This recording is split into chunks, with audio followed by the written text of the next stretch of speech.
Have you ever tried to forgive someone and felt like you were handing them a free pass for the pain they caused? It's a common struggle, right?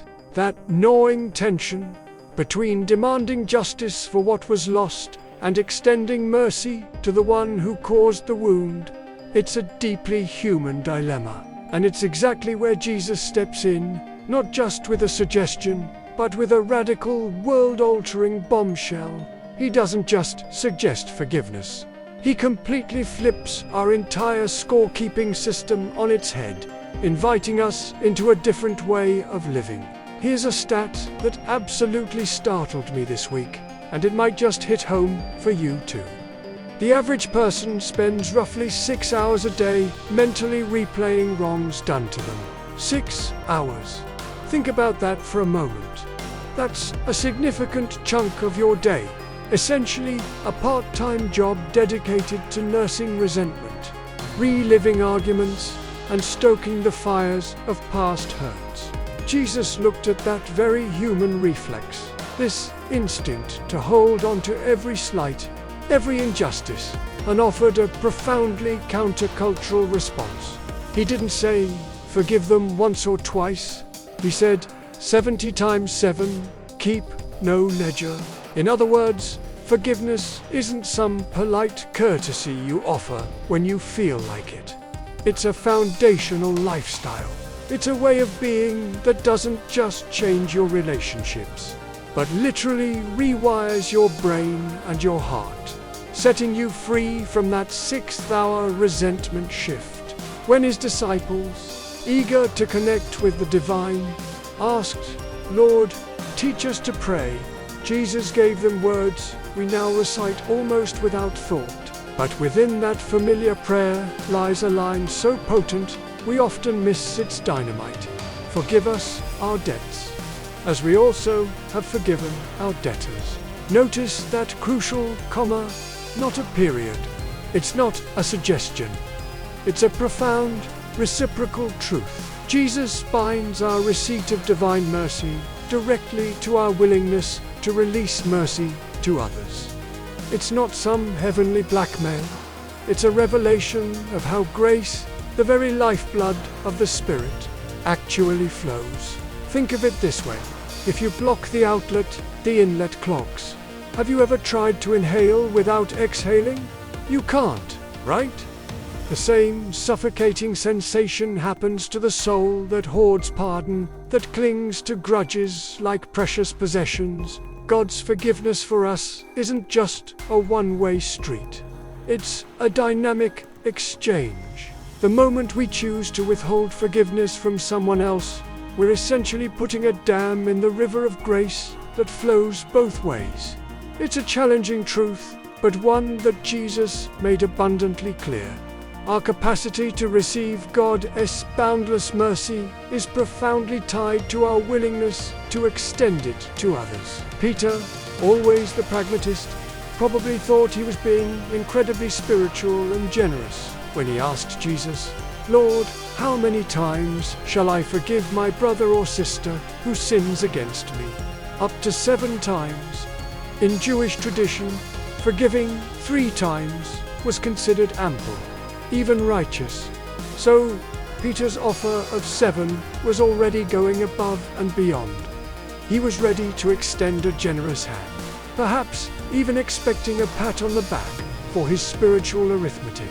But Jesus, in his characteristic way, completely upended Peter's carefully calculated generosity.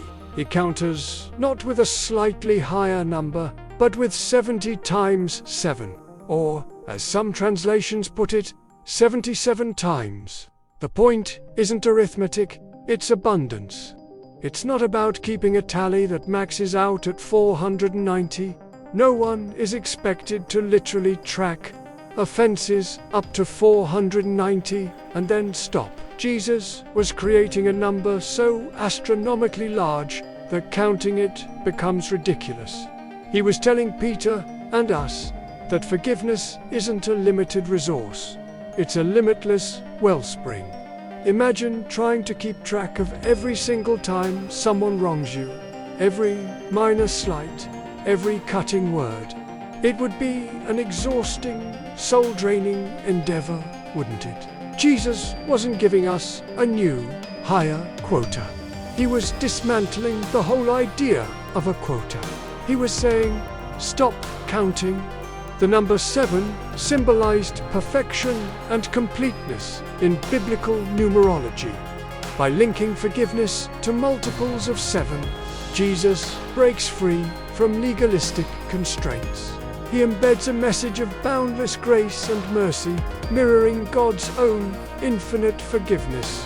Picture a concert wristband that never tears. No matter how many times you extend your arm to help someone up or offer a hand of reconciliation, that's the forgiveness supply Jesus says we carry. The problem isn't God's shortage. It's our unwillingness to open our hands and release it. It's about cultivating a habit of forgiveness, making it second nature, just as God endlessly forgives us.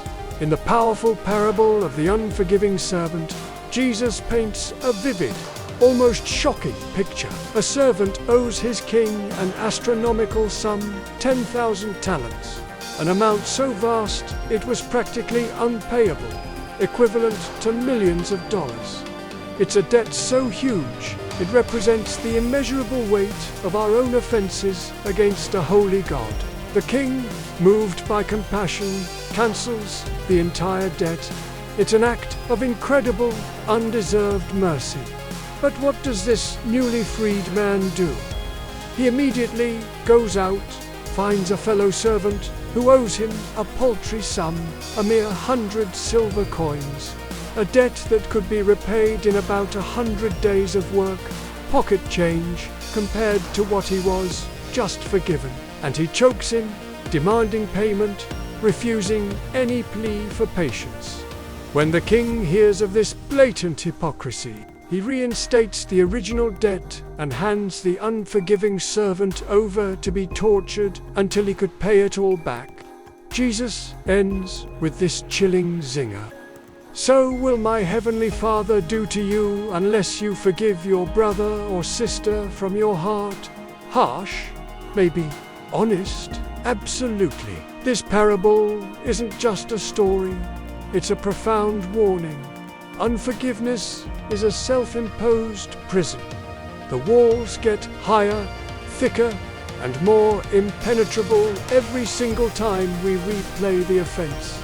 Every time we refuse to let go, we become our own jailers, holding ourselves captive to the very pain we desperately want to escape. Mercy, then, isn't just a virtue.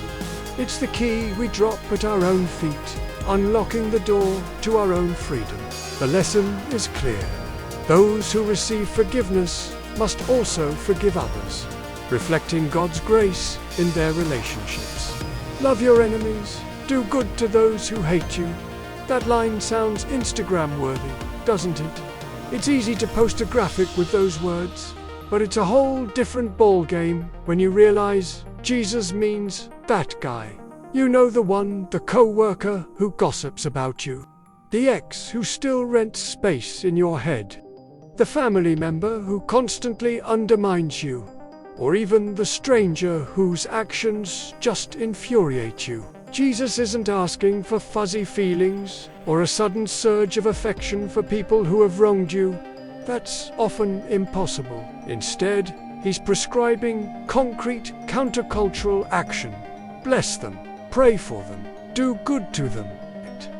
This radical ethic of love appends the ancient eye for an eye mentality. It's a call to move beyond mere tolerance to active benevolence. And here's where it gets really interesting. Neuroscience now confirms that engaging in acts of kindness and blessing others actually lowers your own cortisol levels, the stress hormone. It turns out Jesus wasn't just giving us moral brilliance.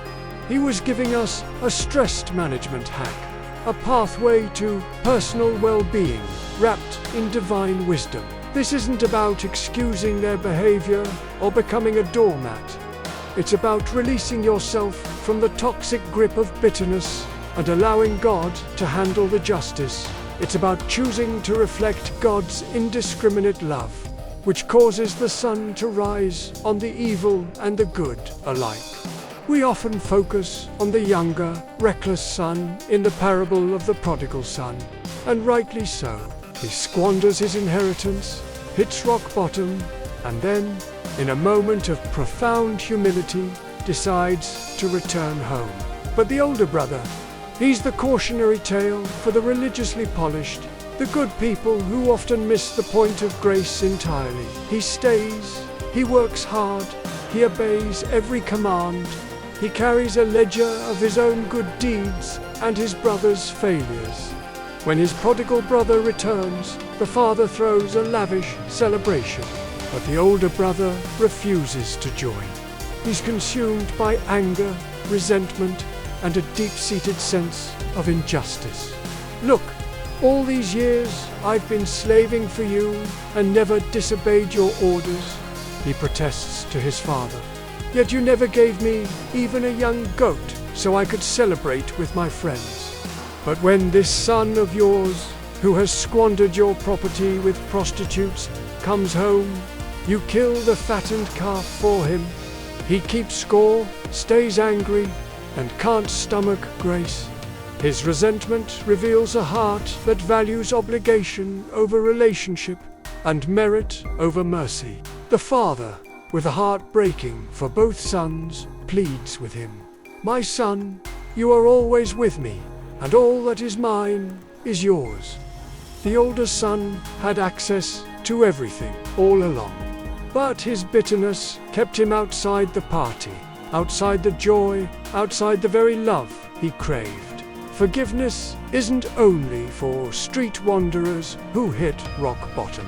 It's for the puritans, the diligent, the seemingly upright, who clutch receipts of their good deeds like VIP passes, believing they've earned their place. Mercy, Jesus shows us, refuses to be a membership perk. It's a gift freely given, and it challenges our human sense of fairness, urging us to embrace a divine economy of grace. Let's be clear, forgiveness doesn't erase consequences. It doesn't mean that the pain didn't happen, or that justice isn't important. What it does do is release the heart. It frees you. A friend once told me, forgiveness is setting a prisoner free and then realizing the prisoner was me. That sentiment perfectly captures the essence of this profound act. When we cling to anger and resentment, we're not punishing the other person.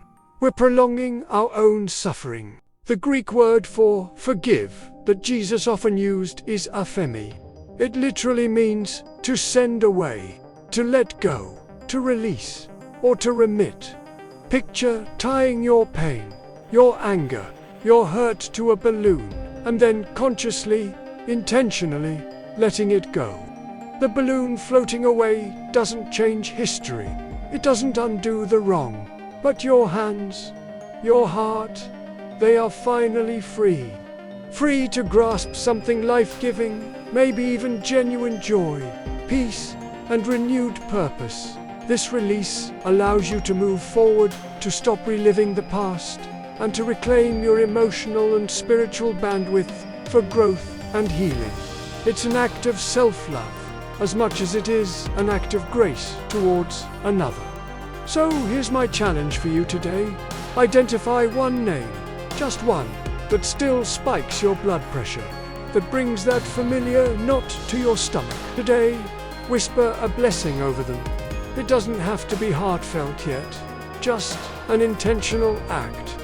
Do it not because they deserve it, but because you deserve oxygen, because you deserve freedom from the weight of that grudge. If this rewires even 10% of those 6 resentment hours we talked about, imagine the bandwidth you'll reclaim for creativity, for laughter, for actual life. Drop a I'm in the comments if you'll take the challenge, and hit subscribe for more 30-second soul resets.